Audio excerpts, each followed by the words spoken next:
So, ayan nga guys, December 25 na nga guys. So, bago pa man tayo gumawa ng kung ano-anong bagay. So, pumunta muna tayo sa simbahan. Magsimba man lang tayo ngayong Pasko. So, ayan, nandito na nga kami sa jeep guys.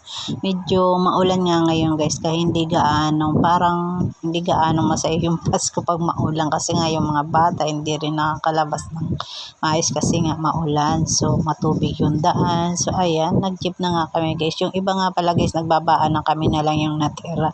So, ayan guys. So, malapit na nga kami sa simbahan guys. Ayan. Simba muna bago mamasko ang mga bata. So, ayan nga guys. So, andiyan kami sa jeep. So, kami nga lang yung natira kasi nagbabaan na yung iba. So, ayan na nga guys. Nandito na kami sa simbahan. So, papasok na nga kami guys sa simbahan guys. So, ayan. Halos matagal-tagal din kami hindi nakakapagsimba kasi nga hindi kami nakakapagsimba dati.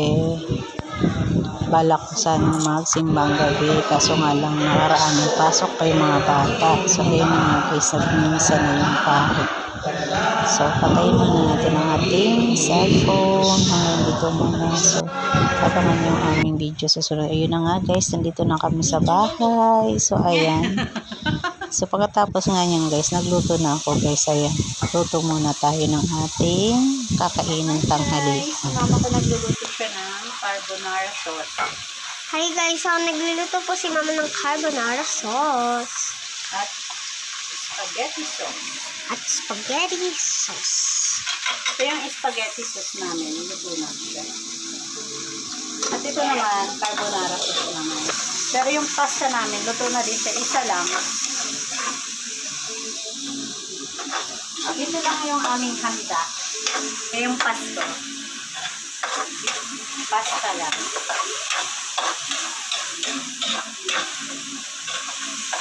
Anong masasabi mo sa luto ko? Hindi ko pa nga nakakain.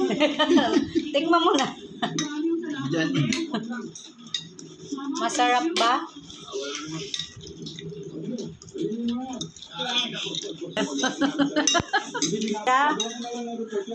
Halata naman, nakadalawang plato spaghetti, tsaka yan eh. Ito na ang aking niluto. Ito yung carbonara sauce. Ito yung spaghetti sauce. So, yan lang guys. That is for today video. Merry Christmas all.